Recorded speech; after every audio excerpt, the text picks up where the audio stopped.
Hello ma team YouTube, j'espère que vous allez bien. On se retrouve pour une nouvelle vidéo où nous allons parler de mes résultats du baccalauréat. Alors pour ceux qui sont là depuis le début, j'avais commencé une série de vidéos qui se termine enfin aujourd'hui. Aujourd'hui ça va s'achever avec les résultats du bac. Donc il faut savoir que j'ai passé les épreuves de philosophie et du grand oral il y a 2 semaines. Donc la philosophie je l'ai passé le 17 et le grand oral je l'ai passé le 21. J'ai le résultat le 1er ou le 30, je sais plus.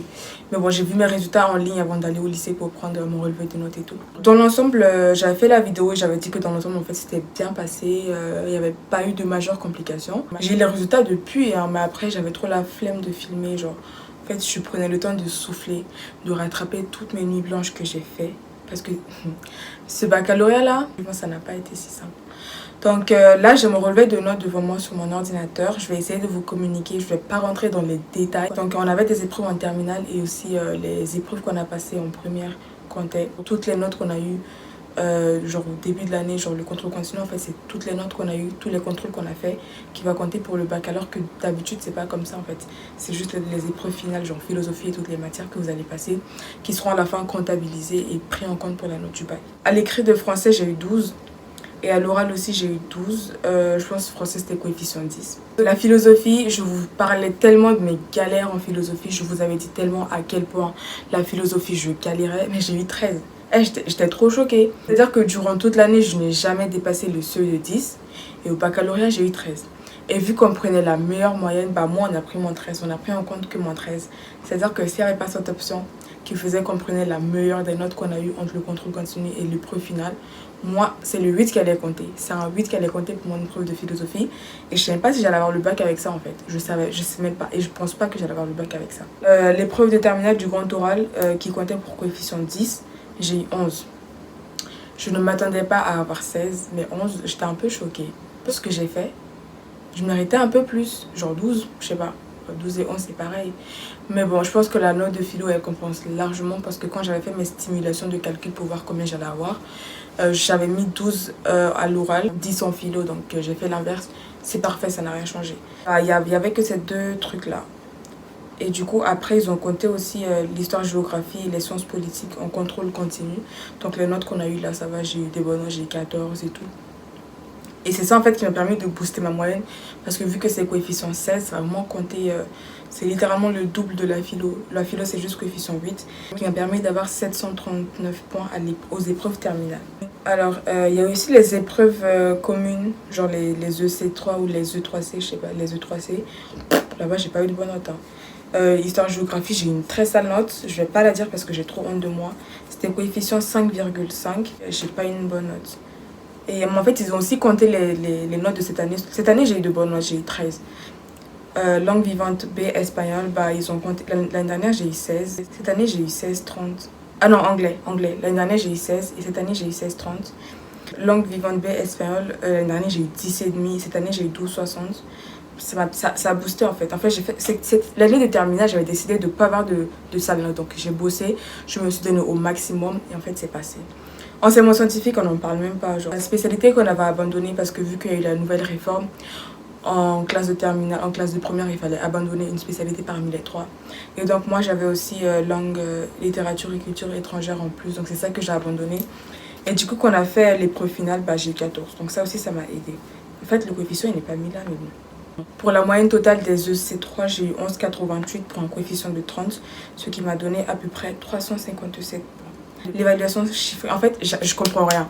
Franchement, je comprends juste les EC3 et les épreuves finales. Après, il y a l'évaluation chiffrée des résultats de l'élève. Donc là, c'est mis moyenne année de première 12,91. Donc en classe de première, j'ai presque 13. Donc ça fait à peu près 13, si on arrondit. Moyenne annuelle de terminale, j'ai eu 14,1. Franchement, j'étais choquée. Je me suis dépassée, hein. Franchement, j'ai fait des nuits blanches de ouf. Du coup, ensuite, moyenne cycle, c'est mis 13,51. J'imagine que c'est la moyenne des deux moyennes. La moyenne de l'année de première et la moyenne annuelle de terminale divisée par 2. Ensuite, c'est un coefficient 10 et un total de points de 136. Ils ont aussi compté mes enseignements optionnels parce que je faisais japonais et aussi cinéma audiovisuel. Donc, ils ont aussi compté ça, donc ce qui m'a permis aussi de booster un peu ma moyenne. Donc là, on a maintenant un tableau avec les résultats finaux. Ça se dit ou pas résultats finaux? Épreuve terminale, 739 points pour un coefficient de 60. EC, CCF, 11,88 pour un coefficient de 30, ce qui m'a donné 357 points. Évaluation chiffrée du livret, 13,51 pour un coefficient de 10, ce qui m'a donné 136 points. Pour un total de 1232 points. Alors ma moyenne finale elle est de 12,32. Donc j'ai eu le bac admis avec mention assez bien. Donc comment je me sens? Alors franchement, je fais pas la meuf ou quoi, ou non, pas de ça. Je pensais clairement que j'allais rater le bac parce que quand je suis sortie de l'épreuve du grand oral, je me sentais trop mal. Genre je me sentais tellement mal parce qu'en gros il y avait des questions où j'ai pas su répondre. Et moi, pour moi, tu vois, les questions c'était la base. Genre si j'avais pas su répondre aux questions, j'étais déjà mal. Donc quand je suis sortie, limite je voulais pleurer. En fait j'essayais de me rassurer pour me dire que ça va aller et que tout n'est pas centré sur le grand oral. Mais j'arrivais pas, genre je me sentais trop mal. Donc pour moi, s'ils me mettaient une sale note, c'était compréhensible parce que les questions, j'ai réussi à répondre à des questions. Mais les questions fondamentales, genre par exemple mon sujet sur SES, sur le plafond vert, ils m'ont demandé est-ce qu'il y a des lois qui ont permis de réduire l'inégalité homme-femme dans le milieu de l'emploi. J'ai juste cité une loi. Alors que ça, il la connaissait déjà en fait. Quand j'ai dit la loi, il m'a dit oui, mais là je me sentais trop mal parce que j'ai pas pu donner l'autre loi, genre. Et en fait, il y a plein de trucs qu'ils m'ont dit, genre en mode un outil pour calculer les inégalités, je savais pas répondre. J'étais là, j'étais en train de trembler, je les regardais comme ça, je me sentais trop pas bien. Donc moi, j'allais rater le bac. Et en plus, mes sales notes de philo, je savais pas si j'avais fait mieux en fait à l'épreuve finale de philo. Je me disais forcément que j'avais mal fait. Mais au final, j'étais très choquée. En fait, je me disais que si j'avais pas eu la mention et que j'étais admis de base, c'était déjà mieux, tu vois. Genre, franchement, la mention, je la visais pas de ouf. L'université où je voulais aller, enfin où j'espère aller, il me fallait 11 de moyenne. Donc moi je visais vraiment 11 de moyenne. Si j'avais eu la mention, ça allait être un miracle. Donc quand j'ai vu que j'ai été admise, là j'étais contente. Après j'ai vu la mention et j'ai sauté de joie, genre je pleurais des larmes de joie tellement j'étais trop contente. Genre je pouvais enfin souffler et rattraper mes nuits de sommeil. Toutes ces nuits blanches là, des jours à stresser, tu sais pas si tu auras le bac, tu sais pas si tu seras admise, tu sais pas. En fait, tu restes dans le doute pendant tellement de jours, j'avais clairement perdu mon appétit parce que j'avais trop peur.